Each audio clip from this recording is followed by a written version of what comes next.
Un tema importante es que en algún momento tuve oportunidad de platicar con una persona que después de haber logrado estudiar, entrar a la carrera, ser la primera persona de su familia que entró a la carrera, era la hija de una persona que trabajaba como ayudando en una casa. Y entonces lograron que estudiara la carrera, tuvo un tiempo trabajando en su tema y luego, o sea, las condiciones no permitían que avanzara y tuvo que tomar una decisión y pero la plática fue, me impresionó mucho porque no era o sea, sí había tristeza en esta persona, pero era como bueno, sabía que esto era altamente probable que pasara y entonces aceptó un trabajo ella también para ayudar en una casa, teniendo una carrera, habiendo estado becada para llegar a este punto, y acabó en un trabajo muy similar al de su mamá, que no tenía estudios, que no tenía todos estos pues momentos destacados, digamos, porque el entorno no permitió, por más que yo uso mucho la frase de el pescado contra aprender a pescar, pero también hoy en día con un entorno habilitado para pesca. Y entonces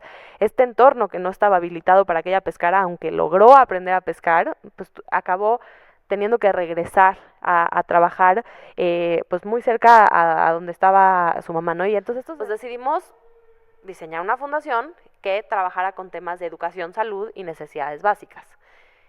Y el desarrollo fue muy interesante porque arrancamos diciendo, bueno, queremos una fundación de segundo piso, no vamos a tener nosotros directamente pues proyectos que nosotros, o sea, beneficiarios directos, sino vamos a trabajar a través de la sociedad civil organizada y nacemos como una organización que queremos resolver problemas sociales de raíz a través de la articulación de aliados clave. Esa es la misión de la Fundación Moisés Itzcovich. Pero muchas veces las fundaciones que más lo necesitan y que más transforman son las fundaciones comunitarias de base. Y entonces ahí nos dimos cuenta que los grandes donantes querían más fundaciones así y dijimos, queremos trabajar con fundaciones chicas y queremos fortalecer estas fundaciones chicas porque vemos un nicho muy interesante ahí, le llamamos nosotros movilidad social, que es la movilidad de la SOSC, ¿no? Y no hay movilidad social. Las fundaciones chicas se quedan chicas y las fundaciones grandes se quedan grandes y están captando los recursos, ¿no? Entonces, ¿alguna vez te has preguntado qué es lo que mueve realmente a las personas que buscan cambiar el mundo? En Historias detrás de las causas presentamos a los verdaderos protagonistas de la filantropía. No solo hablamos de cifras o impacto, exploramos las experiencias de vida y las trayectorias profesionales de expertos que han decidido hacer del bienestar común su misión de vida. Bienvenidos a un nuevo episodio de Historias detrás de las causas. Marilu, ¿cómo estás? Muy bien, Ernesto. ¿Y tú? Pues muy contentos porque tenemos un estreno. Tenemos un estreno, sí. Por favor, anúncialo. Tenemos un estreno, estamos muy contentos de compartirles que además de estar ya en YouTube, en Spotify y en Apple Podcast, ya entramos a Amazon Music, así es que también allí nos pueden seguir. Exactamente, es súper importante que por favor nos sigan, que se suscriban y que nos regalen por ahí un like, porque eso permite que los episodios se difundan más. Así y sobre todo que les lleguen los avisos de los estrenos. Y por cierto, hablando de pues las redes sociales y las plataformas donde estamos, nos han llegado muchos mensajes felicitando a los invitados, pero ¿qué crees que preguntan? Que nosotros, que quiénes somos, porque nunca nos presentamos. Wow. Entonces, preséntate por favor, bien dónde trabajas, dónde colaboras, qué haces, un poquito así rápidamente. Claro que sí, yo soy Marilu Villalón, mi cargo es coordinadora de promoción de filantropía aquí en SMFI, en el Centro Mexicano para la Filantropía, y pues tengo el gusto también de co-conducir este podcast junto con Ernesto, que es mi cómplice en este proyecto. Así es, y bueno, pues yo colaboro ya desde hace muchos años en la Fundación Alejo Peralta. Y algún día, a ver si nos animamos haremos un podcast sí, nuestro algo que pequeño, conozcan tampoco, un poquito más. Para platicarlos y compartirles un poco de lo que hacemos y cómo es que surgió la idea de hacer este podcast. Que, así es. Pues la idea es justo tener un espacio donde estén las personas que están haciendo el cambio y que representan alguna organización, como es el caso de hoy. Como es el caso de nuestra invitada de hoy, tenemos el gusto enorme de tener aquí a Ilana Ostrowski. Ella es directora de la Fundación Moisés Itzkovich y el día de hoy tenemos este privilegio de tener esta mujerona acá con nosotros. Muchas gracias por acompañarnos, Ilana. Gracias. Al contrario, muchas gracias por la invitación. La verdad es que tiene tiempo que sé de los episodios del podcast, que los sigo, que los escucho y que siempre había dicho, bueno, ojalá algún día pueda participar en este podcast, ¿no? Entonces me encanta que finalmente sucedió y además compartir esto con ustedes, que son grandes amigos además. Entonces, qué gusto estar por acá. Muchas gracias. El gusto es para nosotros porque pues hemos compartido contigo pues desde hace mucho tiempo. A ver si ahorita en la conversación nos platicas cuándo es que te sumas al foro de donantes, que también es importante que hablemos del foro, que es donde pues conversamos, donde se hace justo estas reuniones entre las fundaciones donantes y conocemos muchas historias. A ver si al ratito pasamos por ese paso. Pero pues este podcast es para hablar de la historia, detrás de las causas y detrás de la vida de las personas y de las organizaciones. Así que, Marilu, vamos a invitarlo. Marilu, quiero felicitarla porque no se equivocó ni en tu apellido, ni en el de la fundación. Qué bueno que te tocó. Lo ensayé, debo confesar. Qué bueno que te tocó a ti y ahorita nos vas a platicar justo de tu apellido, porque pues que nos invite Ilana, platícanos dónde naces. ¿Dónde viene tu familia? ¿Por qué el apellido? Platícanos más o menos un poquito de tu entorno familiar. Pues, ¿cuántos hermanos tienes? Si tienes hermanos, tus papás, ¿a qué se dedican o se han dedicado? Platícanos, vámonos a la historia. Padrísimo, muchas gracias nuevamente. ¿Se parecen? La verdad es que sí. Qué bárbara que lo pronunciaste bien, el Ostrowski y el Itzkovich. Se parecen, suenan similar, pero nada que ver. O sea, no... La familia... Son polacos, ¿no? Ambos. La familia Itzkovich es polaca, Ostrowski es ruso. Pero bueno, en ese momento era también un poco más difusas las fronteras y todo esto, ¿no? Pero Ostrowski es un apellido ruso. Del lado de mi papá, mis abuelos todavía nacieron en Rusia, pero se vinieron muy, muy chiquitos. Y del lado de mi mamá, mis abuelos son, ahí sí, de un lado alemán y del otro de Polonia, pero... ya nacidos en México mis abuelos, o sea, ya mis bisabuelos eran de Alemania, Polonia, etcétera. Entonces, eso de la familia Ostrowski, ¿no? Mis papás, mi papá es empresario. ¿Él ya nació aquí, tu papá? Mi papá sí. Okay. Pero mis abuelos se vinieron... sus abuelos. No, mis abuelos sí nacieron en Rusia, pero se vinieron a México a los 6 años y a los 2 años.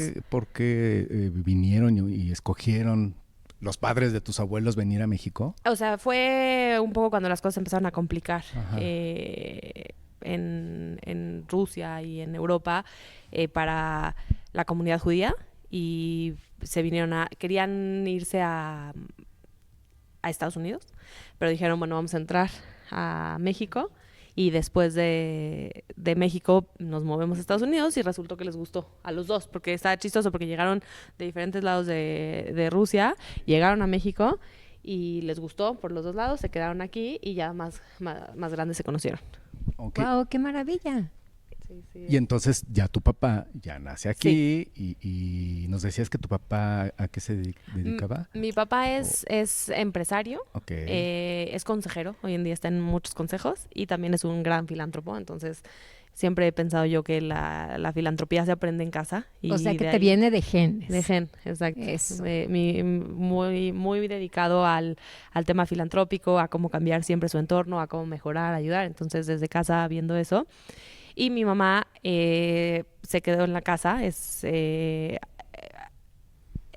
digamos que toda nuestra infancia estuvo como mamá, como ama de casa, pero ella es psicóloga tanatóloga, entonces ya posteriormente trabaja y también le apasiona mucho, por ejemplo, trabaja con adultos mayores, entonces también la parte filantrópica viene de ahí y la verdad es que también como madre es extraordinaria, entonces he tenido la verdad la fortuna de tener el ejemplo de los dos, de mi papá en la parte profesional y en la parte filantrópica y de mi mamá también en la parte filantrópica y en la parte de la maternidad, que es una fase pues también muy, muy relevante para mí. Claro. Bueno, además tanatología es un temazo, ¿eh? Oye, ya tendremos que incluirlo después. Sí, pero qué yo creo que interesante tener esta formación también en tu casa, ¿no? Por parte de ¿cuántos tus hermanos? papás. Tengo un hermano más grande. Un hermano más grande. Oye, pero a ver, bueno, tus papás se conocen, se casan, nacen ustedes, y digamos, de niños, ¿tú cuándo te diste cuenta lo que hacía tu papá y tu mamá en temas de, pues no tanto en filantropía, porque ya es como ya algo más elevado, Sí. pero qué decías en tu casa? Ah, pues no sé, a lo mejor los domingos vamos y hacemos esta actividad, o como una de vez al ayudar a los mes, demás, o vamos y hacemos esto, o acompaño a mi papá, me lleva. ¿En qué momento te diste cuenta que hacían algo por los demás? Híjole, es una muy buena pregunta.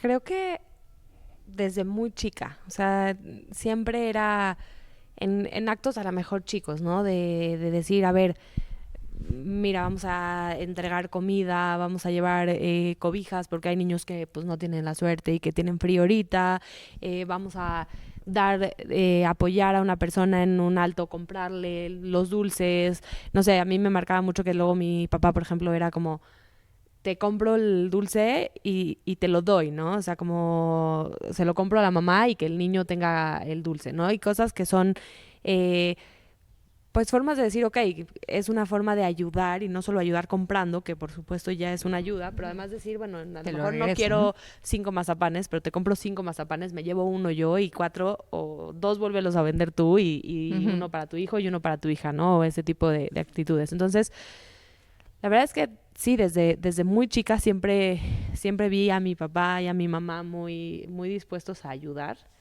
Y conforme fui creciendo, mi papá siempre estuvo en muchos proyectos de ayuda. Y mi papá y yo somos muy parecidos, entonces siempre fue, hay mucha admiración hacia allá y era como, estoy en proyectos comunitarios y estoy en proyectos de...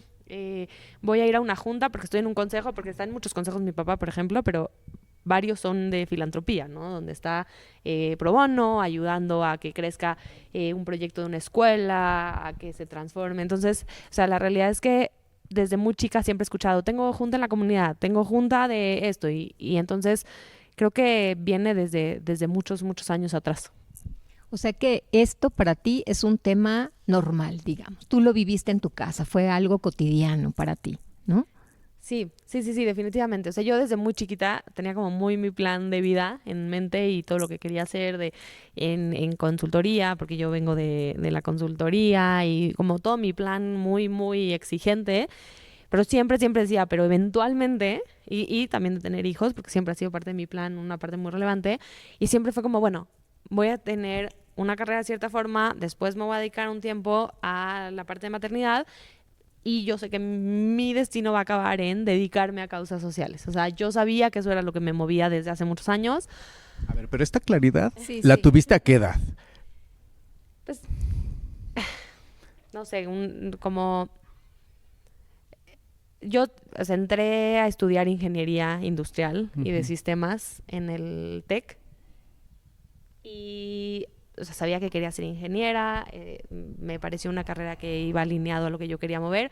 Tuve clases de ingeniería en sistemas y eso me apasiona muchísimo, o sea, me di cuenta que eso quería, me hubiera encantado poderme especializar aún más, pero em, durante la carrera probé diferentes cosas, trabajé en una empresa muy grande, entré a consultoría, ya me quedé en consultoría un tiempo y ahí, o sea, cuando ya estaba, ya había probado empresa grande, consultoría y todo esto, yo decía, sí, y me encanta y me apasiona, pero yo me quiero dedicar al tema social. O sea, eventualmente yo me quiero dedicar al tema social. Entonces es una claridad que a lo mejor habré tenido, no sé, veintitantitos. Oye, Veintitantitos. Perdón. no, adelante. No. ¿Y cómo fue este salto de estudiar ingeniería, tener esta claridad y de pronto, qué sucede que hace que empieces a trabajar ya en el tema social? O sea, un par de cosas importantes es que hay momentos icónicos en mi Exacto, vida que sí, me han sí. ido inspirando, pero un tema importante es que en algún momento tuve oportunidad de platicar con una persona que después de haber logrado estudiar, entrar a la carrera, ser la primera persona de su familia que entró a la carrera, era la hija de una persona que trabajaba como ayudando en una casa. Y entonces lograron que estudiara la carrera, tuvo un tiempo trabajando en su tema y luego, o sea, las condiciones no permitían que avanzara y tuvo que tomar una decisión y pero la plática fue, me impresionó mucho porque no era o sea, sí había tristeza en esta persona, pero era como bueno, sabía que esto era altamente probable que pasara y entonces aceptó un trabajo ella también para ayudar en una casa, teniendo una carrera, habiendo estado becada para llegar a este punto, y acabó en un trabajo muy similar al de su mamá, que no tenía estudios, que no tenía todos estos pues, momentos destacados, digamos, porque el entorno no permitió, por más que yo uso mucho la frase de el pescado contra aprender a pescar, pero también hoy en día con un entorno habilitado para pesca. Y entonces este entorno que no estaba habilitado para que ella pescara, aunque logró aprender a pescar, pues acabó teniendo que regresar a trabajar pues muy cerca a donde estaba su mamá, ¿no? Y entonces estos momentos, yo estaba más chica, pero me fueron marcando mucho y me di cuenta que falta habilitar el sistema. Entonces, platico esta historia porque no, siempre me dicen, es que estudiaste ingeniería industrial. Yo soy ingeniera industrial y de sistemas, pero hice mi maestría en el sector social, en administración y emprendimiento social, y me especialicé en innovación. Y siempre me dicen, pues es que tu carrera de ingeniería industrial no la usa. Y la realidad es que no, sí la uso y la uso muchísimo, porque mucho lo que hacemos es cómo traer todo el tema de sistemas, pero no sistemas tecnológicos, sistemas como conjuntos de partes que se conectan, que tienen un objetivo y que transforman, ¿no? Entonces, ¿cómo traemos los sistemas al sector social que de verdad lo necesita? Entonces, eso es un poco de mi pasión y de por qué llego hacia acá. Y la verdad es que llegué antes, o sea, mi plan era, bueno, yo estaba como consultora de estrategia, la verdad muy contenta, me encanta también esa parte, el reto, la estrategia, ¿Así? Ok. El reto, la estrategia y todo, y fue como mucha suerte, o sea, fue una recomendación, estaban buscando una persona con cierto perfil, una persona me recomendó con el family office de la familia Itzkovich, y a partir de ahí, pues un proceso largo de entrevistas, y la idea original era que yo entrara cuando Moisés todavía vivía, porque él quería institucionalizar su voluntad filantrópica en esta... ¿Qué año? Yo creo que 2017. Ok. Y al final Moisés tuvo Alzheimer, se deterioró en un periodo corto y ya no logramos esta integración. Entonces, pues yo seguía como consultora y muy contenta, pero ya ahora con una espinita más fuerte, ¿no? Porque al principio era como, eventualmente me quiero mover a la filantropía, y aquí era como, bueno, ya una oportunidad más cercana. Más cercana, sí. Y cuando falleció Moisés, que la verdad, y ahorita saldrá el tema, pero claro que era un señor espectacular en cuanto a filantropía, valores, etcétera. La familia, que bueno, es lo que yo digo, la filantropía se aprende en casa. Entonces la familia dijo, bueno, pues nosotros queremos continuar con este legado filantrópico y sí vamos a hacer institucional esta vocación filantrópica que tenía pues su papá, ¿no? Entonces deciden que sí quieren seguir con la fundación, con esta idea que traía Moisés, y pues me volvieron a buscar y ya, ahora sí, funcionó y entré. Así fue como llegué a la fundación. Y yo creo que llegaste muy rápido al foro de donantes, porque yo recuerdo que será por ahí de pandemia o algo así, ya no sé si fue un poquito después quizás, que entraste al foro y así fue como conectamos. ¿No fue antes de pandemia? No, fue despuesito, como 20. Como sí, yo creo que, o sea, porque entramos, sí. yo entré a final, o sea, yo entré en 2018, en mayo, y luego constituimos hasta octubre. Ajá. Y de ahí operamos en lo que pedíamos la donataria y todo, y sí se tardaron estaban tardándose en dar las donatarias.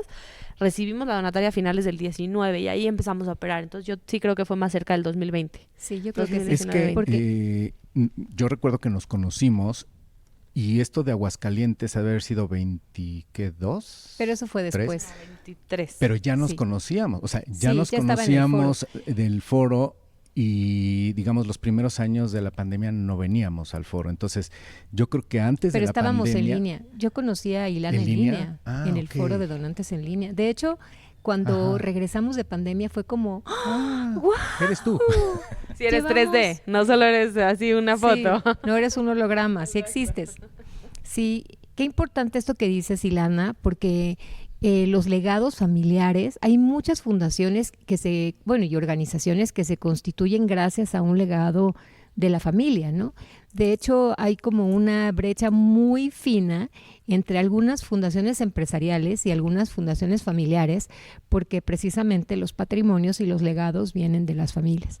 Y pues qué bueno que a pesar de la pérdida de Moisés, la familia quisiera continuar.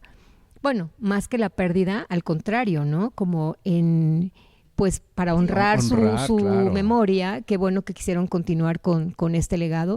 Y qué maravilloso además. A mí me gustaría mucho, no sé si ya se pueda, sí que nos compartas más de la fundación, porque es una fundación que además se ocupa mucho de fortalecer a las organizaciones.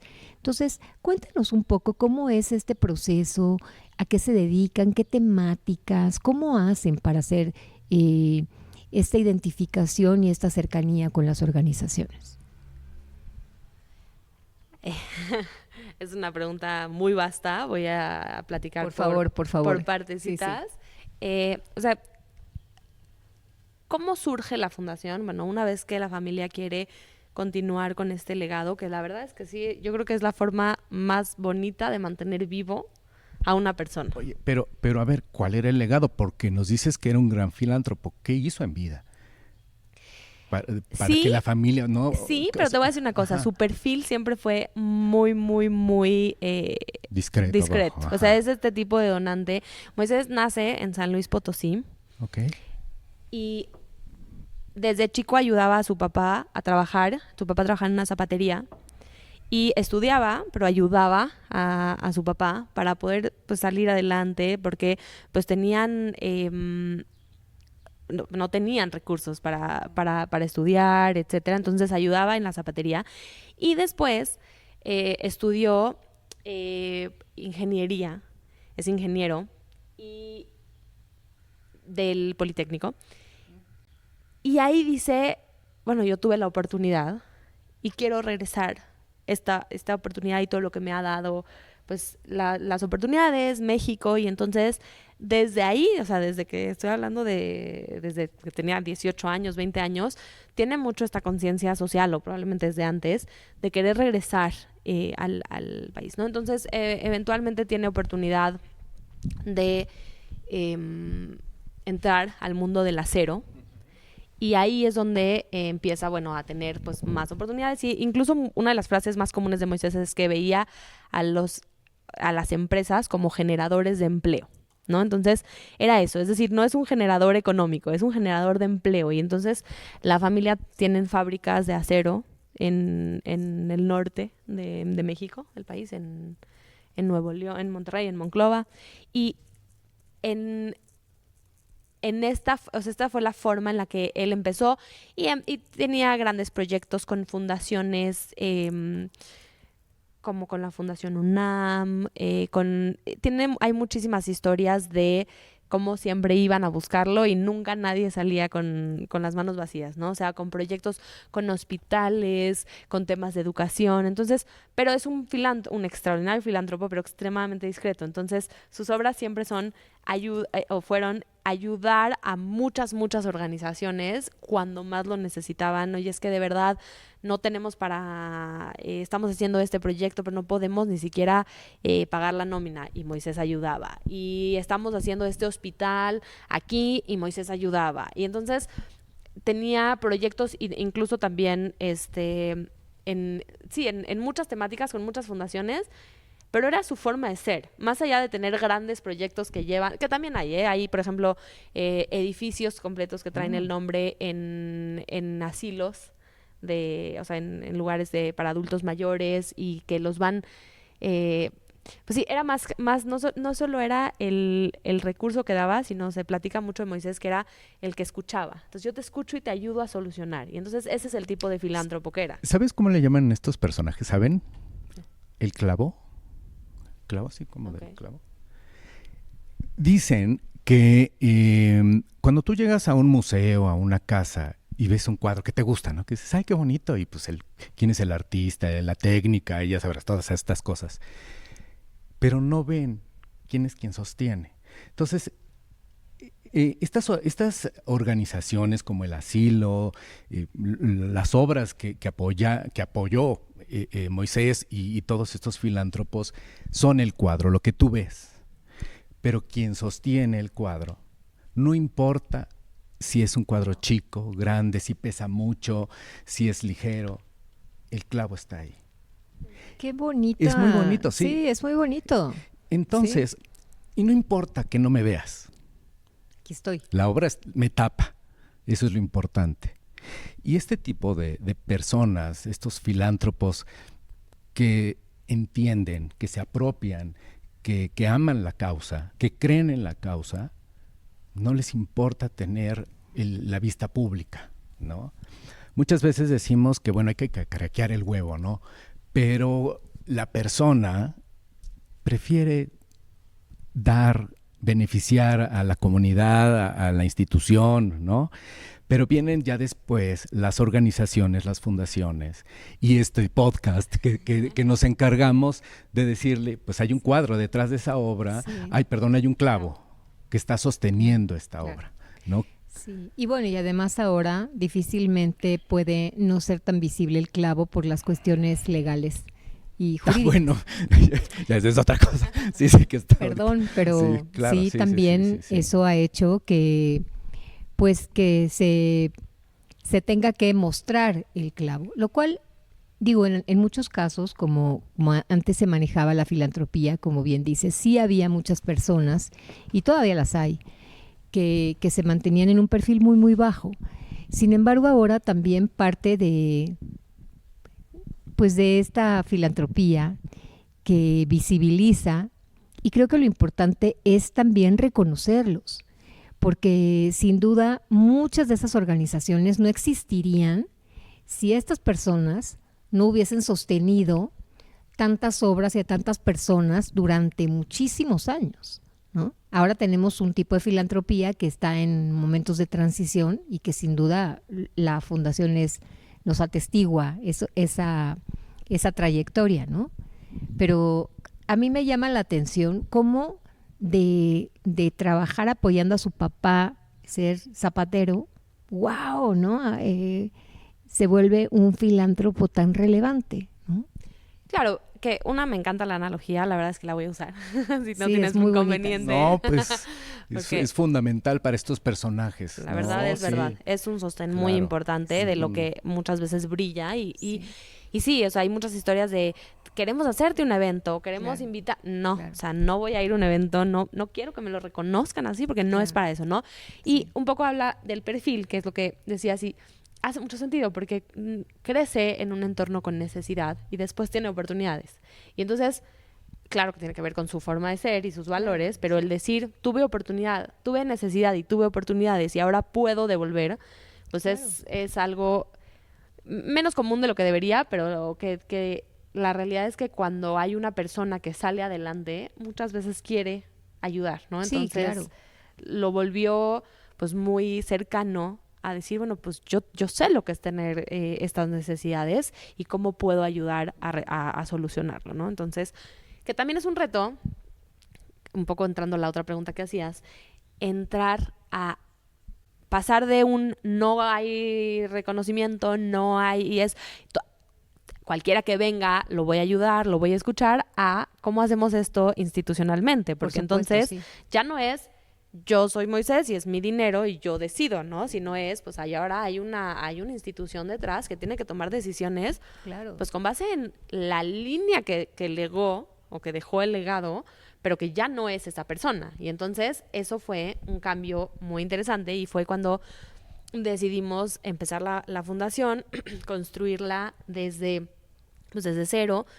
Moisés donaba a 3 grandes causas, que es educación, salud y necesidades básicas, que si te vas, la verdad, a los estatutos del SAT, pues es como el 80% de las organizaciones, porque son causas, o sea, lo asistencial ya abarca una gran cantidad, ¿no? Pero bueno, le encanta cualquier causa que fuera noble y que de verdad ayudara a la gente, pues le gustaba a Moisés, ¿no? Entonces, pues decidimos diseñar una fundación que trabajara con temas de educación, salud y necesidades básicas. Y el desarrollo fue muy interesante porque arrancamos diciendo, bueno, queremos una fundación de segundo piso, no vamos a tener nosotros directamente pues proyectos que nosotros, o sea, beneficiarios directos, sino vamos a trabajar a través de la sociedad civil organizada y nacemos como una organización que queremos resolver problemas sociales de raíz a través de la articulación de aliados clave. Esa es la misión de la Fundación Moisés Itzkovich. Y entonces, pero de verdad la vivimos, la aterrizamos, o sea, no es como, bueno, tenemos nuestra misión y no, o sea, de hecho es el eje de nuestro modelo de inversión es nuestra misión, porque queremos resolver problemas sociales de raíz a través de la articulación de aliados clave.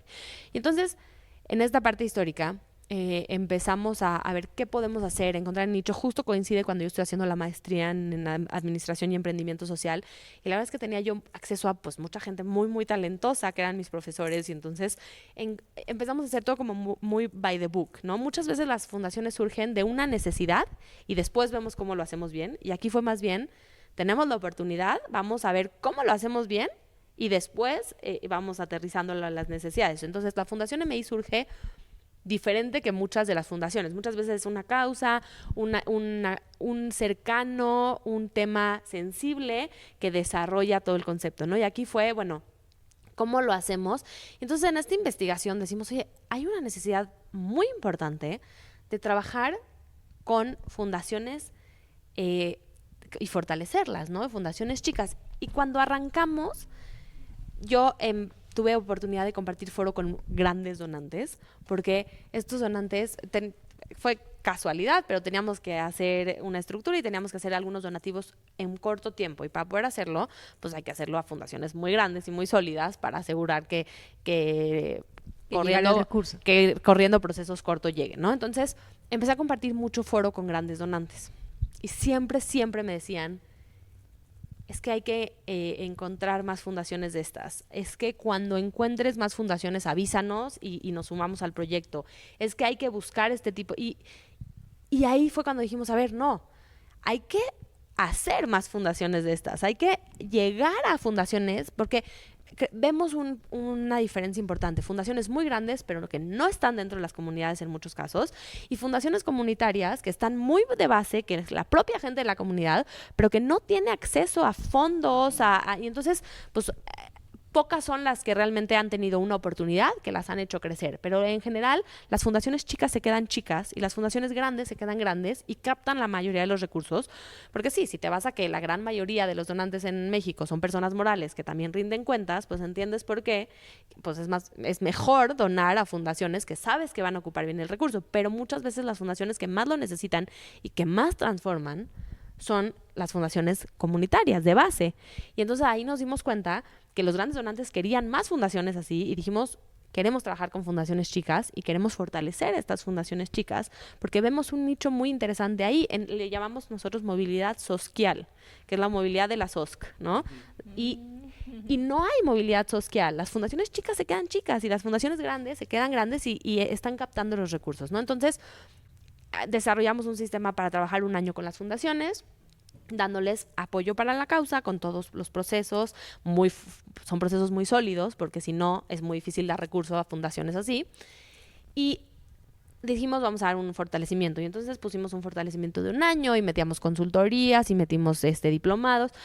Y estuvo muy padre, pero nos dimos cuenta que un año no iba a transformar la realidad, no iba a resolver problemas sociales de raíz. Y entonces dijimos, está muy padre nuestro modelo, pero no nos va a llevar a cumplir lo que queremos hacer. Y entonces empezamos a diseñar un ecosistema diferente, es decir, vamos a fortalecer mucho más tiempo a nuestros aliados, o sea, vamos a encontrar a estas organizaciones y vamos a fortalecerlas para que podamos entonces pues ayudarlas a verdaderamente transformar su forma de actuar y entonces transformar la vida de sus beneficiarios. Y entonces empezamos a trabajar tratando de crear árboles fuertes.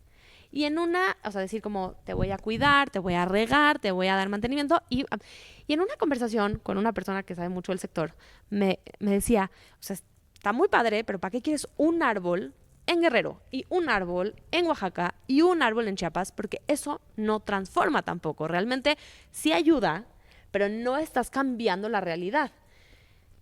Y entonces dijimos, nos retó, agradezco mucho a esta persona, nos hizo un reto muy importante y decidimos entrar a la creación de bosques en lugar de a la creación de árboles. Y entonces ahí es donde está nuestro modelo y ahí es donde estamos diciendo, a ver, queremos trabajar con fundaciones chicas, queremos trabajar mucho tiempo y queremos ayudar a estas fundaciones a transformar a sus propias comunidades a través del impacto colectivo y del impacto sistémico. Entonces, eso es como cómo llegamos de empezar a dar en proyectos grandes a entender que hay una necesidad muy importante para proyectos chicos. Y de ahí es un reto el decir, bueno, ¿cómo vamos a crear estos ecosistemas y cómo vamos a fortalecer a estos actores? Entonces voy a soltar tantito para ir contestando lo que vaya surgiendo, pero sí, o sea, hay 2 temas importantes a retomar, ¿no? Que son estos espacios de ecosistema de cambio y, por otro lado, este sistema de fortalecimiento que desarrollamos. Que está increíble. Pues platícanos de ese modelo de fortalecimiento, porque creo que además el modelo que ustedes tienen es muy particular. Sí, nosotros la verdad es que somos un equipo que yo digo que la gente que cuando tenemos una locura compartida nos damos cuerda y entonces la verdad es que salen cosas padrísimas, ¿no? Entonces, pues empezando a jugar con el tema del fortalecimiento nos damos cuenta que ya hay mucho fortalecimiento. Entonces nosotros no queremos ser fortalecedores, nosotros somos articuladores. Y entonces dijimos, ¿cómo acercamos más el fortalecimiento a las organizaciones? Porque además son fundaciones o muchas veces comunitarias, chicas de base, que la gente pasa mucho que te enseñan gráficas complejas, ¿no? De oye, pues tienes que hacer todo esto y a veces pues es complicado que sigan, ¿no? Entonces, y estuvimos estudiando mucho los modelos y etcétera, entrevistando, hicimos ejercicios muy sólidos para entender qué se necesitaba y tratando de buscar cómo meter en los niveles y cómo poner a las fundaciones en cierto, si eres un nivel o otro nivel, y decidimos hacerlo diferente. Dijimos, estamos atorados, casi llegando a la solución, no estamos llegando y nos vamos por otro lado. Y entonces nos dimos cuenta que no queremos poner a las fundaciones en algún nivel, sino los temas tienen el nivel. Entonces, si a ti, fundación, te falta algo de ese nivel, vas a entrar a ese nivel. Y lo hicimos con una analogía de videojuego. Entonces, como si fuera buscar insignias. Como buenos ingenieros, ¿verdad? Tienen que... algo ahí algo un poco... geek tenía sí, que salir. Claro, no, y hagamos lo más complicado. A ver. No, porque la idea es que se les da, o sea, imagínense un juego con el que hayan tenido, ¿no? Entonces decíamos, a mí me tocó Zelda en su momento y jugábamos, y había que conseguir los escudos y conseguir las espadas y entonces los cofres, ¿no? Y entonces había retos y metas por cumplir, ¿no? Exacto. Y entonces si te faltaba un escudo, tenías que ir al mundo de los escudos. No es que tú seas o no seas un nivel, sino que tienes que ir por tu escudo. Entonces decidimos desarrollar todo el sistema para fortalecer a nuestros aliados. Oye, perdón, entre las personas, el grupo que planeó esto, ¿había alguien de la familia? Sí. Sí. O sea, sí, eso creo que es una buena pregunta. Es que te pregunto esto porque ya me imagino cuando, si no, vengo con la familia a presentarles. Hagan de cuenta que estamos en un videojuego. Entonces, no era así como que... Y tienes que ir al mundo de los cofres. No, esto era serio, ¿no? ¿Quién contrató a ella? ¿Quién la contrató? No, la verdad es que la familia está involucrada como consejo. Y de hecho es la directiva de la fundación. Y decidimos hacer un consejo consultivo, que es la familia más 6 consejeros independientes extraordinarios que han sido fundamentales para poder realmente llegar a donde estamos. Y la familia es la dirección de la fundación. Entonces, la verdad es que tienen una visión pues muy filantrópica, pero también de mucha confianza en los procesos. Entonces, o sea, como los procesos están definidos acorde a lo que su papá y ellos buscan, entonces ellos siempre dijeron, nosotros no queremos que sea una filantropía de dar un cheque y ya. O sea, eso no es el tipo de filantropía que queremos lograr. Y entonces sí, todo esto es presentado, discutido con los consejeros, con ellos directamente y con los consejeros independientes que también, pues la familia confía en los consejeros. Y entonces en los proyectos de más locura siempre hay un consejero cuestionando, revisando, o sea, hacemos el comité para trabajarlo, ¿no? Entonces, sí están metidos, sí, o sea, no fue una presentación de cero de ahora queremos hacer esto, pero sí también es innovador, o sea, y tienen ellos este chip innovador, entonces Claro. eso, el perfil de ellos, el presidente del consejo es un gran estratega que tiene como mucha claridad de los ecosistemas, entonces es fácil sumarlo en temas donde se requiere visión y estamos bueno, digamos que el presidente del consejo, ¿no? Y la persona que está como secretaria del consejo es una persona apasionadísima de la educación y de los modelos nuevos de educación y de cómo ir integrando. Entonces, pues es fácil también sumar porque estos modelos didácticos, o sea, porque finalmente esto es una forma lúdica de ofrecer el fortalecimiento. Entonces, pues los modelos y todo esto fue algo que incluso pudo aportar mucho. Y la persona que está como tesorera, pero la verdad es que es mucho más allá del cargo, la dedicación que hacen, tiene un perfil pues muy orientado a la parte de diversidad, de multiculturalidad y de comunicación. Tiene mucha fortaleza en todo esto. Entonces, pues justo suma mucho el decir, ok, entiendo que esto es una estrategia de comunicación. Para otra persona es una estrategia lúdica de enseñanza y para otra persona es una estrategia grande de transformación. Pero todos tienen un perfil que complementa muy padre, pero que además entienden por qué no es una locura sacada de cero. Y también se presenta con mucho proceso de investigación. O sea, hicimos un ejercicio muy profundo de investigación, de entrevistas a pues, organismos nacionales, internacionales, fundaciones de segundo piso grandes que trabajan fortalecimiento, consultoras, o sea, empresas consultoras, pues, consultores en lo individual, fundaciones de primer piso que trabajan, o sea, hicimos todo a través de Design Thinking, una metodología muy sólida para proponerlo, ¿no? Entonces, no fue llegar y decir, bueno, ¿qué creen? Claro, no se lo entiendo. ¿No? Pero bueno, es muy interesante todo este proceso y de las personas que están involucradas para llegar justo a la metodología que ustedes tienen. Que perdón, te interrumpí, pero sí era como muy curioso cuando mencionaste esto de los videojuegos y entendía yo el tema esto de la ingeniería y cómo son los procesos y los retos y las metas, pero todo este sistema, este engranaje que ahora entiendo después de toda esta investigación, sí. ¿Cómo logran hacerlo? Que por favor continúe explicándonos. Me encanta. Y ahorita, antes de volverte a interrumpir, que nos sigas comentando, en esta primera etapa, ¿cómo se escogieron? ¿Cómo llegaron estas organizaciones que ustedes querían fortalecer? Ahorita nos lo platicarás. En este primer momento, ¿ustedes las buscaron? ¿Se las recomendó a alguien? ¿Cómo fue? Pero continúa platicándonos, por favor, del proceso. Sí, o sea, cerrando un poco el tema de fortalecimiento, la verdad es que dijimos, bueno, vamos a una analogía con insignias, empezamos con escudos y todo esto, y dijimos, no nos gusta que sea ese tema, vamos a hacerlo del espacio. Y entonces desarrollamos mapas, mundos, insignias, y entonces, por ejemplo, el primer mundo se llama Esentia y es pues lo esencial. Y tenemos 4 insignias: lo legal, lo fiscal, lo contable y el análisis del problema. Y entonces decimos, si te falta cualquiera de estas, que la verdad es que como spoiler alert, siempre lo legal, fiscal, contable, a alguien le falta algo.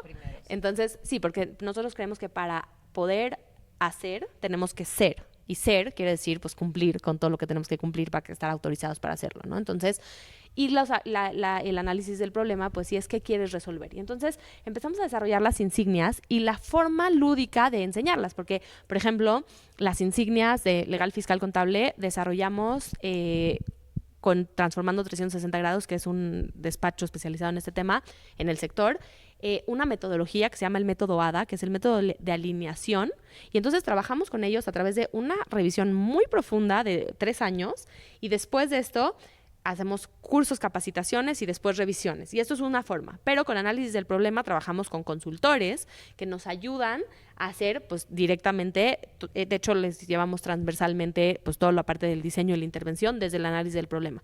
Y luego en el mundo 2 duran 2 años y hay 12 insignias. En el mundo 3 hay 13 insignias, que son igual otros 2 años. Y en el último año, que ya es el 6º año, digamos, hay 4 insignias, pero ya se escogen en cuál especializarse. Entonces hemos ido construyendo en conjunto con los consultores con los que trabajamos, que se han sumado a nuestras locuras, estas insignias, que la verdad es que proponen, y habrá otro momento para platicar, todo un sistema de fortalecimiento centrado en la organización y no en silos, porque hoy en día trabajan mucho en áreas, y entonces nosotros hemos hecho pues fortalecimiento basado en proyectos, y el centro es la organización, y estamos tratando de alinear a los consultores, y estás trabajando esta insignia, pero este consultor sabe que le estás trabajando, entonces esta parte la jala de acá, y entonces estamos haciendo todo un ecosistema de transformación en el fortalecimiento, ¿no? Y eso, pues, es una de las bases con las que trabajamos. Ahora, ¿cómo llegamos a nuestras organizaciones? Bueno, no sé si vas a preguntar algo de fortalecimiento. Sí, yo quería preguntarte algo. ¿Estamos hablando de 6 años de fortalecimiento? 6 años de fortalecimiento, que justo voy a, si te parece ahorita, reciclo. Perfecto. Sí. O sea, vuelvo a ciclar en esa parte, pero el tema de fortalecimiento es el qué hacemos, ¿ok? Nosotros lo estructuramos en por qué, cómo y qué. Entonces, ¿por qué hacemos las cosas? Para resolver problemas sociales de raíz. Y este por qué lo aterrizamos nosotros, nos dimos cuenta que queremos trabajar lo mismo que nuestras organizaciones aliadas, entonces también nos fortalecemos. Identificamos una cosa que llamamos, bueno, la llamamos nosotros perpetuadores de pobreza. Y nos damos cuenta que en las comunidades hay muchas características que son una causa que genera un problema, que tiene un efecto que le vuelve a pegar a la causa. Y entonces ciclan la pobreza. Y por eso las comunidades no salen adelante.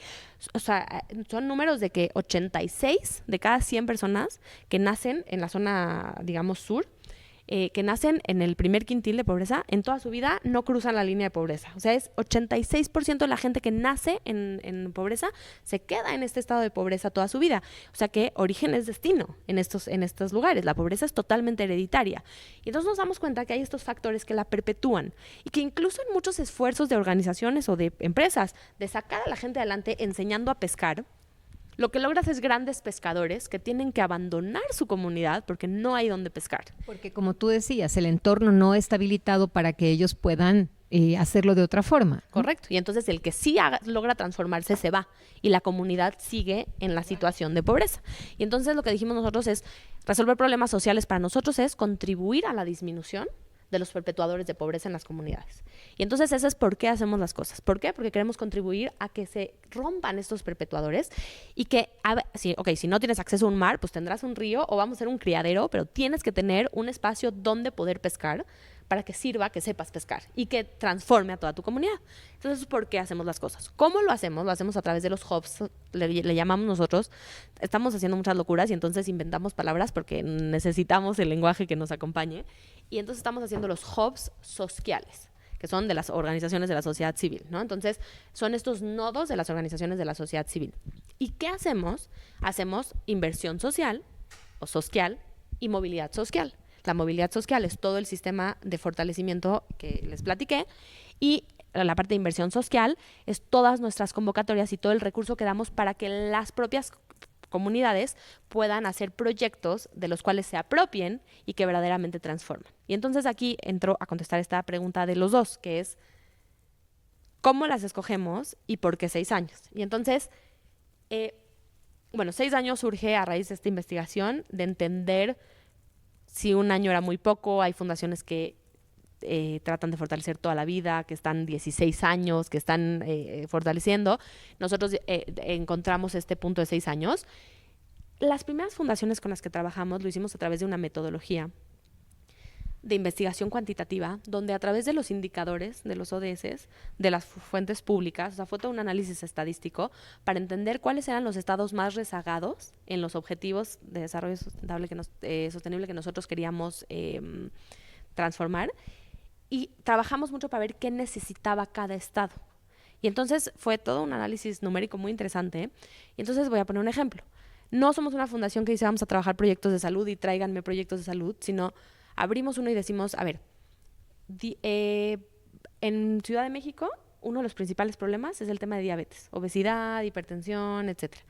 Y en Chiapas, por ejemplo, Oaxaca, el agua sucia o la falta de acceso al agua hace que los niños pues tengan mucho más enfermedades. Entonces abrimos una convocatoria a nivel nacional para los 5 estados más rezagados con las temáticas que le dolía a cada uno de estos estados. Entonces, si eras una fundación en Oaxaca, participabas en agua. Si eras una fundación Ciudad de México, participabas en diabetes, ¿no?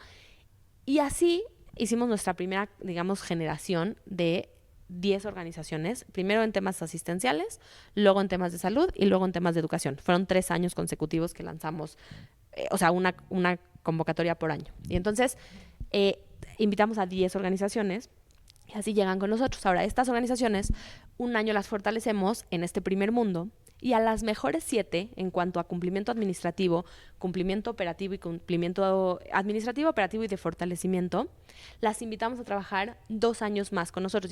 Ya de hecho es un proyecto bianual, que está padre porque habilita a las fundaciones a planear 2 años. No es un proyecto anual que se repite, es ayudarlas a empezar a planear en un eje un poco más largo plazo. Y entonces a finales del tercer año, que ya traen, pues que les dije, 13, 12, 25, 29, o sea, ya traen pues muchas insignias encima. Bueno, no, las del tercer mundo apenas vamos a empezar. Traen como 15, 16 insignias. Empezamos a ver las precondiciones de las comunidades, porque son muchas veces los que seleccionamos son las fundaciones chicas que tienen la base comunitaria. Abrimos una convocatoria nacional, tuvimos muy buena participación, con difusión con apoyo de CEMEFI, con difusión con diferentes medios. Tuvimos buena participación, seleccionamos a las 10 y para el tercer año, ya teníamos 7, empezamos a hacer un ejercicio de precondiciones. Invitamos a las fundaciones a sumarse a este tema de los hubs y decirles, a ver, ¿cómo te imaginas que esto puede funcionar para echar a andar, para coordinar todo lo que estamos haciendo? Nosotros hacemos una analogía que estas organizaciones con las que hemos trabajado 3 años son nuestros árboles nodriza. No sé si les hace sentido este concepto, pero el árbol nodriza es el árbol que habilita el resto pues, y que siembras y que entonces pues las hojas caen y eso hace que los micronutrientes y entonces el suelo está mejor y la sombra que genera y entonces habilita el entorno para que puedan las demás especies crecer. Entonces trabajamos con estas organizaciones y les llamamos, estamos buscando nuestros árboles nodriza y lo que hicimos fue a las 4 finalistas que tenían las precondiciones, que se sumaron, hablamos con los órganos de gobierno, con los directivos, con las personas que operan y que se fueron sumando, nos presentan una previsualización, vemos su capacidad de convocatoria, analizamos cumplimiento, precondiciones e invitamos a 4 a hacerles un diagnóstico participativo comunitario.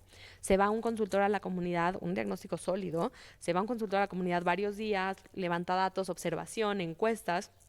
Llegamos también la fundación ahí y hacemos una asamblea para hacer entender lo que la gente percibe, lo que el consultor percibe y hacer un contraste de lo que está pasando realmente en las comunidades y de las causas que lo están ocasionando. Y entonces, con este análisis, primero lo hacemos así, nos lo llevamos, el consultor lo termina de trabajar y regresamos nuevamente a las 4 comunidades a enseñarles, esto es lo que salió, vamos a priorizar juntos.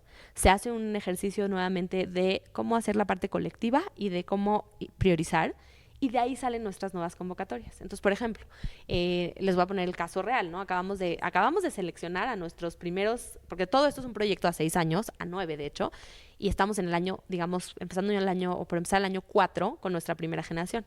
Entonces, eran 4 organizaciones y nos fuimos a estas comunidades y entonces una es Valdeflores, segunda sección, y la otra es Chila de Juárez. Fueron nuestros ganadores de Hub. Y lo que hacen es participar, hacen estas asambleas, todo este ejercicio, y después decimos, ok, ya vimos que para Valdeflores las prioridades son infraestructura, agua, saneamiento y educación, mientras que en Chila de Juárez, pues sí apareció salud, transporte, entonces ya se hacen convocatorias por localidad y no una convocatoria nacional.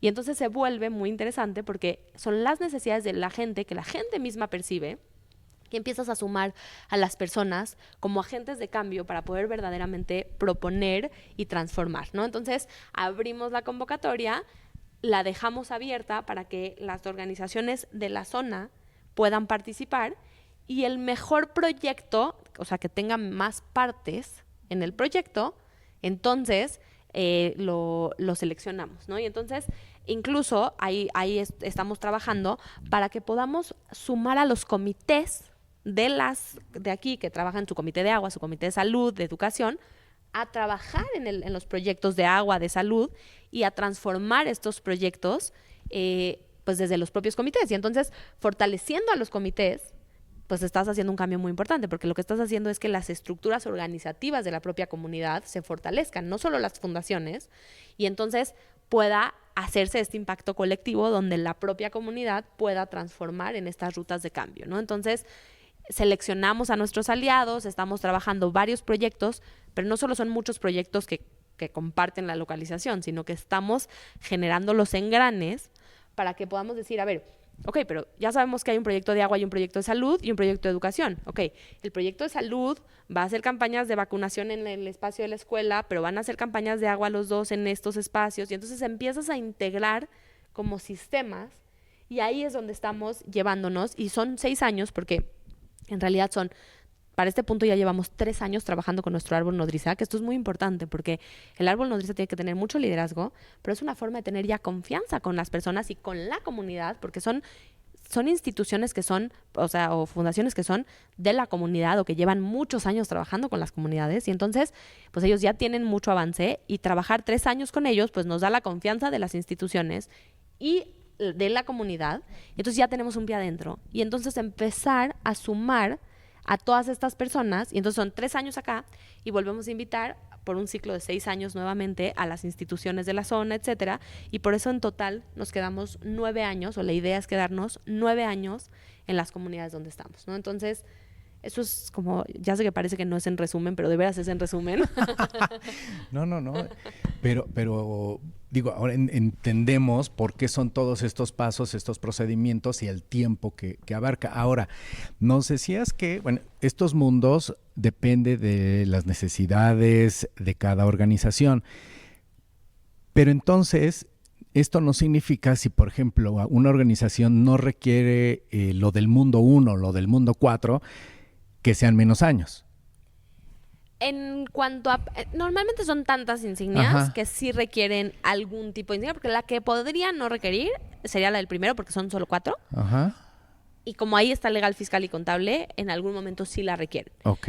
Podrían terminar antes el fortalecimiento si tienen menos insignias. Sí tenemos casos donde hay fundaciones que ya acaban de trabajar. Es que eso pasa mucho como donantes. Queremos fortalecer, pero pues hay que también permitir o entender que hay otras instituciones que están fortaleciendo. O sea, si acabas de hacer tu teoría del cambio con una fundación muy sólida, déjame evaluártela y si cumples con lo que yo estoy buscando, pues ¿para qué te pongo otra teoría del cambio, no? Entonces, sí tenemos casos donde no toman una insignia, pero sí toman otras 8 insignias. Entonces, normalmente... Y en muchos casos sí son insignias que tienen cierta temporalidad. Entonces, hay un curso de liderazgo. El curso de liderazgo pues tiene una parte común. Entonces, pues a lo mejor vas a estar 3 meses sin fortalecimiento porque esa insignia ya la tienes, pero en 3 meses tienes que entrar. Entonces, no nos ha pasado el caso de que no necesiten ninguna insignia. Okay. Y te voy a ser franca. Una de nuestras fundaciones ganadoras es una fundación más sólida de lo que normalmente trabajamos con y ha sido extraordinaria la alianza. Y desde el principio decíamos, oye, a lo mejor no necesitas tanto fortalecimiento. Y ellos dijeron, pero queremos todo el fortalecimiento posible. Y ha sido valiosísimo. Entonces también pueden escoger si tomar la insignia, si la quieren. Y si no, igual el recurso para el proyecto sí se les da. Okay. Yo quisiera, resaltar 2 puntos y preguntarte otra cosa. Una cosa que me parece fundamental es esta comunicación que tienen tan cercana con la comunidad, ¿no? Justo como decías, para entender y habilitar el entorno. Se me hace valiosísimo que los donantes, ojalá hubiese más esta corresponsabilidad. Me parece maravilloso. La otra es también qué importante, pensamos 6 años y parecieran muchos, pero es como una terapia para las organizaciones, ¿no? Porque es como esta parte de fortalecimiento y de ir acompañando en sus procesos de maduración también, qué cosas son las que van necesitando. Pero me llama la atención también, y te lo quiero preguntar, porque en el sector sabemos que hay muchas organizaciones que tienen tanto fortalecimiento y qué valioso que ustedes identifiquen cuando alguien más ya le está fortaleciendo, pues como para no sobrefortalecer, ¿no? Que creo que es algo que quizás está mal usado el concepto, pero me parece que, bueno, lo que quiero decir es eso, ¿no? Que hay muchas organizaciones que pasan por tantos procesos con fundaciones y entidades donantes que están muy robustas en cuanto a su fortalecimiento. Sin embargo, hay otras que se van rezagando al borde de, pues, desaparecer o que requieren muchas capacidades que no pueden llegar a las entidades donantes y que no tienen forma de poder dar este brinco. ¿Cómo pueden, o si ustedes lo hacen, identificar a estas organizaciones que muchas tienen causas muy, muy valiosas y que son organizaciones que también pueden llevar ya mucho tiempo, porque en realidad la antigüedad no depende de eso, ¿no? ¿Hay alguna manera que ustedes tengan para identificar este tipo de organizaciones y subirlas a esta capacitación y a este fortalecimiento? Sí, o sea, es una pregunta muy importante. Nuestro modelo de insignias y todo lo que hemos construido, la verdad es que aporta mucho valor, porque son consultores que son talentosísimos y que los empujamos un poco a hacerlo como más ecosistema y menos silo, digamos, y han salido cosas muy, muy valiosas, ¿no? Y entonces lo principal es que, y la mayoría de nuestras fundaciones sí necesita el fortalecimiento y muchas de las insignias, porque son fundaciones comunitarias. Y muchas veces son este tipo de fundaciones que dices que muchas veces no tienen el acceso a este tipo de programas. Entonces, no siempre o no la mayoría ya están sobrefortalecidas, ¿no? En realidad, muchas veces sí necesitan las insignias. Ahora, lo que hicimos nosotros fue esto, la verdad es que también hay un equipo muy, muy talentoso en Fundación Moisés Itzkovich que se suma a la locura, que hace que esto funcione, que opere, que diseñamos las insignias, que etcétera, ¿no? Pero algo que hicimos fue, había la forma, para nosotros la forma es muy importante. Y la forma en la que estábamos compartiendo la información es, no queremos ser nosotros los únicos que fortalecemos y queremos aprovechar lo que ya hay. Y entonces, la gerencia del área de programas de desarrollo institucional de la fundación se dedicó en un buen rato a curar mucho conocimiento que hay disponible en línea de videos que son extremadamente valiosos para cada una de nuestras insignias. Y entonces, en muchos casos, incluso invitábamos a los mismos ponentes a dar continuidad. Entonces decíamos, a ver, tienes que ver este video y después, o sea, ¿para qué te traigo la misma plática si mejor aprovechamos y decimos, ve este video y después vas a tener una sesión de preguntas y respuestas o de trabajo con el ponente, ¿no? O sea, o este tipo de dinámicas donde no queremos volver a generar el contenido que ya hay y que es valioso. Entonces, nos dimos un buen rato a curar conocimiento, a buscar a los consultores, a los ponentes, y lo pusimos y empezamos a mandar videos. Tienes que ver este video y después vas a tener esta sesión. Y tienes que, después para, por ejemplo, el método ADA, hay muchos videos del tema y había que ver todos los videos y entonces te mandábamos los videos. Y entonces, para hacer el cuento corto, decidimos una plataforma para que pudieran ver sus insignias. Y en estas insignias, o sea, está por insignia, te dice primer mundo, segundo mundo, tercer mundo, cuarto mundo. Y en el primer mundo entras y te aparecen las 4 insignias que les platiqué. Y entras a cada una de las insignias y vienen todos los videos, ya sea que generamos con las, o sea, con los consultores o que usamos de consultores que ya tienen estos videos públicos, que es como... Es como un menú, o sea, decimos, aquí está el video en la página de YouTube. No nosotros subimos el video, sino te mandamos a los videos adecuados o algunos que generamos internamente con estos consultores, sí los subimos, igual a la liga, pero los subimos con construcción. Y se ha vuelto una herramienta muy rica, porque tiene videos de 35 temáticas que ya están prefiltrados, porque hoy en día hay muchísima información, pero muchas veces es...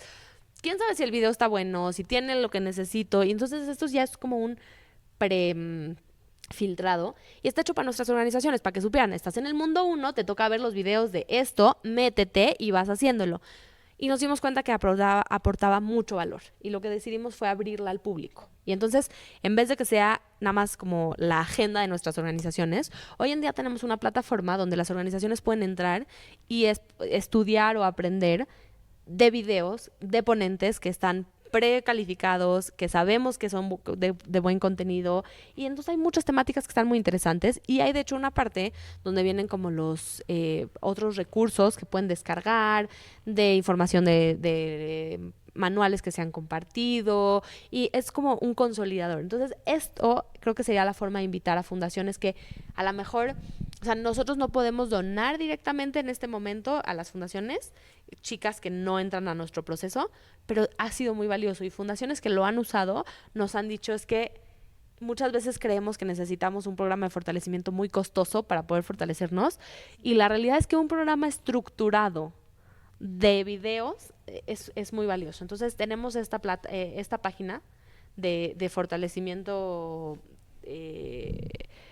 .fundacionmi.org, que está abierta al público. Oye, pero a ver, el sistema que ustedes tienen aplica también para organizaciones que ya están a punto de morir, que ya están en agonía, y también saber si aplica para las nuevas organizaciones. O sea, si una nueva organización quiere sumarse con ustedes, o aquella que ya está en agonía, ¿le puede funcionar? ¿Puede recibir apoyo? ¿Se pueden acercar a ustedes? O sea, sí, pero son dos formas. O sea, la parte de nuestras convocatorias son convocatorias pues a 6 años, porque abrimos la convocatoria de asistencia, pasan los 3 años con el árbol nodriza, más otros 3 años en lo que, y entonces en ese ciclo volvemos a abrir a nivel nacional. Entonces, realmente ahorita nos faltan 3 años para nuestra siguiente convocatoria más próxima, ¿no? Entonces, en este momento no estamos aceptando nuevas fundaciones, sino trabajando con más que las que estén justo en la localidad. Entonces, si están en la localidad donde estamos armando el hub, sí, puede ser una fundación nueva, pero que tenga la donataria. O puede ser una fundación o una aliada donataria, digamos. O puede ser una fundación que está en problemas, pero que tiene la donataria y que podemos trabajar con ellos, siempre y cuando esté en la zona. Entonces, ahí sí.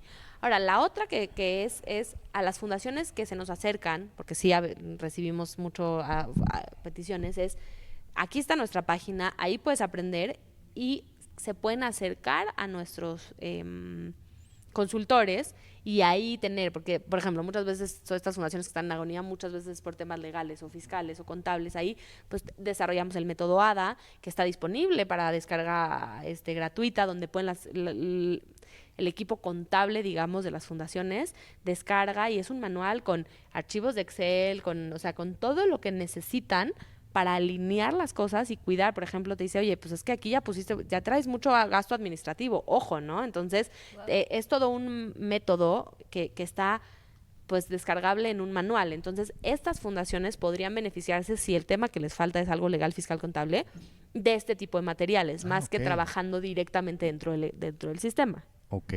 Oye, se nos ha ido el tiempo volando. Y antes de despedirnos, por favor, compártenos despacio la página web donde pueden encontrar la información, por favor, o algún correo, donde las organizaciones pueden encontrar cuando salga la nueva convocatoria, pues toda la información. Y todo ese material tan valioso que nos comentas también. Sí, creo que la página que quiero que se lleven es fundacionmi.org. O sea, Fundación M de Moisés y de Itzkovich, fundacionmi.org. Y latina, latina, es importante eso. Y latina, correcto. Y latina. Entonces, Fundación M de mamá y de Ignacio, para que sea más fácil la referencia, .org. Y ahí es un consolidador de todos estos recursos que les platiqué. Entonces, viene la pestaña de en el por qué hacemos las cosas, viene todo lo que les platiqué en esta parte, en el cómo, viene la información del hub, un video del hub y todo esto. Y en el qué, en la parte de movilidad social, viene las ligas de fortalecimiento, tanto de este recurso que les platicaba, que es este consolidador de material curado, como toda la información del sistema de fortalecimiento que traemos y la liga de descarga para el método ADA. Entonces, creo que con que se lleven esta página, con eso pueden ahí buscar y ir encontrando toda esta información. Muchas gracias. Muy valioso tener tantos recursos concentrados. Bueno, exactamente, porque como decías, ahora hay tanto material, tantos videos, que luego además te pueden confundir, porque no puede ser que no aplique ni para tu país o para tu región, ni para tus necesidades, y tener este espacio ya disponible al público, pues es súper importante. Sí. Oye, pues de verdad, muchísimas gracias. He confirmado lo que yo ya me había dado cuenta desde hace mucho tiempo que nos conocemos, que eres muy brillante, de verdad. Soy tu fan, soy tu fan, porque nos ha tocado participar en algunos espacios. A mí me ha tocado luego estar de público cuando te invitan a alguna participación, y siempre he tenido esa impresión de que eres súper hábil y tienes una inteligencia envidiable, de verdad. Te felicito, y también hay que felicitar, Marilu, a la fundación que encontró a Ilana para que se sumara a sus filas y que han Totalmente, logrado, sí.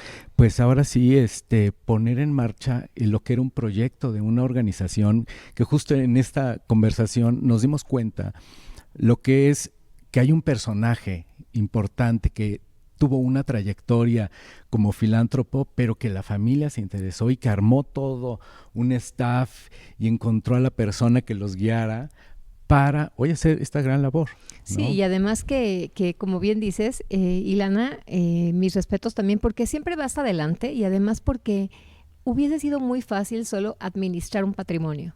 Y hay una diferencia muy grande en todo lo que tú has hecho, porque realmente ha sido una transformación de una mirada muy distinta de cómo vemos el ecosistema de organizaciones de sociedad civil y la importancia de fortalecer de esta manera, ¿no? Como dices, de romper los hilos y de poder hacer realmente una contribución sistémica, porque se habla mucho de sistémico ahora y muchas veces no se entiende bien qué es lo sistémico. Me encanta que nos lo hayas explicado con insignias. Entonces me llevo yo también eso. Y bueno, pues tenemos aquí una tradición muy bonita en el podcast que le voy a pedir a Ernesto que te la comparta. Creo que ya nos la quemó, pero te la tenemos que pedir. En este recorrido que hemos hecho desde tu infancia, desde tus bisabuelos y toda tu historia hasta lo que están haciendo ahora con estas organizaciones, pues te has ¿cómo se dice? Topado, te has encontrado con muchas personas en este recorrido. Eres muy joven, pero ha sido un recorrido desde tu historia familiar con muchos personajes en lo personal y en lo laboral. Si hoy estuviéramos aquí en una comida y estuviera esa persona o esas personas del otro lado de la mesa, que le dijeras aquí a la cámara, oye, a lo mejor nunca te lo he dicho, sí te lo he dicho, pero gracias a ti, a tu inspiración, a tu enseñanza, en cualquier etapa de tu vida, gracias a ti, hoy me dedico a lo que más me gusta. Y que le pudieras dedicar este espacio. Híjole. Es una gran pregunta y como se dan cuenta no soy muy buena para respuestas cortas, pero lo voy a intentar. O sea, creo que justo a lo largo de una trayectoria hay muchas personas que son muy icónicas, ¿no? Entonces, sin duda, mis papás ha sido una inspiración a la temática de ayuda, creo que iría hacia allá. Mi esposo, porque todas mis locuras que aquí platico en 1 hora, ahí se las platico 300 veces en 50 horas, que ya el pobre ya sabe más de todo esto que, o sea, la realidad es que... Tiene todas las insignias. Todas, él sí, ya se las dice, exacto. Entonces, la verdad es que mi esposo es una persona que hace que además yo pueda trabajar y en esta sociedad, o sea, entre él y yo, el poder tener esta oportunidad de transformar. Entonces, creo que es muy importante. Y hoy por hoy, creo que mis hijos, o sea, diría ahí, esa es la dedicatoria, ¿no? Porque cuando estás cansado, cuando ves que hay problemas, entonces decir, pero es que quiero un México mejor, quiero ayudar a México y originalmente era una idea de ayudar por ayudar y ahorita también es ayudar por dejarles un mejor México, ¿no? Entonces creo que va muy hacia allá y sí, sin duda a Moisés, porque la realidad es que ha sido una oportunidad para mí haber encontrado esto y poder dedicarme de tiempo completo a decir, pues estamos diseñando ecosistemas de cambio comunitario, ¿no? Y entonces, gracias a Moisés y a la familia maravillosa que creó, que tienen visión y entendimiento y confianza y filantropía fuerte, creo que ha sido esa la línea, ¿no? Entonces, perdón, esto no es que sea a la dedicatoria o todo, pero la verdad es que sí creo que es muy importante que quede en el tema que el equipo de Fundación MI es fundamental, porque hacen unas locuras, unas maravillas, se suman, entienden, hacen chistes de que no se aburren nunca o de que yo digo tengo una idea y ya les tiembla el ojo, pero lo hacen y entonces es magia porque es gente que entiende y que conceptualiza y que trabaja. Entonces el equipo de la Fundación Moisés ¿Cuántos Petrovich, son? ¿Cuántas personas? Somos 4 personas, o sea, 5 conmigo. Okay. Sí, está una persona en la parte en la gerencia administrativa, en la gerencia de operaciones, en la gerencia de desarrollo institucional y una persona en el equipo de desarrollo institucional. Entonces, o sea, sí con nombre tengo a Julio, a Minerva, a Roberto y a Yareni que hacen magia, ¿no? Entonces, la verdad es que también pues es parte de por qué lo podemos hacer y creo que ese sería un cierre. Y creo que sí voy a decir una más y creo que ese sí contesta más la pregunta. El foro de donantes ha sido importantísimo. Gracias. Porque de verdad entramos a una fundación que éramos chiquitita, que no había ni de dónde, ni de cómo acercarse, y esta oportunidad de trabajar con los donantes, de trabajar contigo, Marilu, contigo, Ernesto, el conocer, el acercarnos, fue un habilitador fundamental. Entonces, no es que yo hago lo que hago por esto, pero sí la fundación ha llegado a donde ha llegado en gran parte por esta primera aceptación del foro de donantes, de decir, no importa que no seas una fundación que tiene 30 años donando millones y millones, sino eres una fundación que comparte este objetivo y eres bienvenido acá. Muchas gracias. No, de verdad. Para mí es un regalo escuchar esas palabras. Claro, Te lo agradezco es que ha sido muchísimo. un espacio, Gracias. Gracias. Para quienes no sepan, el foro de donantes está conformado, bueno, es el foro de donantes del Centro Mexicano para la Filantropía y está conformado por fundaciones empresariales, familiares, independientes y ha sido de verdad una escuela para quienes estamos en estas fundaciones, asistir y conocer a otros personajes y lo que están haciendo otras organizaciones, y luego dices, es que yo quiero, ¿cómo le hago, no? ¿Y cómo me sumo? ¿Y cómo aprendo? Entonces, de verdad, qué bueno que lo traes a colación, porque es un espacio que es totalmente enriquecedor, y yo quiero decirle a la gente que si no siguen las redes de tu fundación, que las sigan, porque ustedes publican en esta discreción que tienen, que ya traen del señor Moisés, publican cosas súper interesantes. Acabamos de tener tú y yo una plática de trabajo por una publicación que hicieron, de verdad, cosas que están haciendo muy puntuales y que dices, wow, felicidades por el trabajo que están haciendo. Muchas gracias por esta charla, por esta conversación. También le vamos a agradecer. Le agradecemos a Casa CEMEFI, a Kevin, muchas gracias por hacerlo posible. Y pues síganos en nuestras redes, estamos en YouTube, en Spotify, en Apple Podcast y en Amazon Music.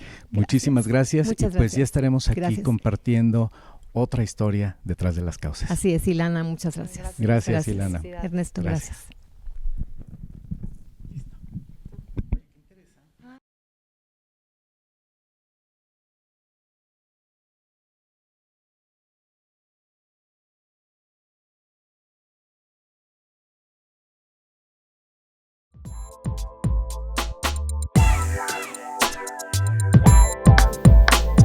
Esto fue Historias detrás de las causas, charlas con expertos en filantropía sobre las vivencias que marcaron su camino y su visión profesional para ayudar a otros.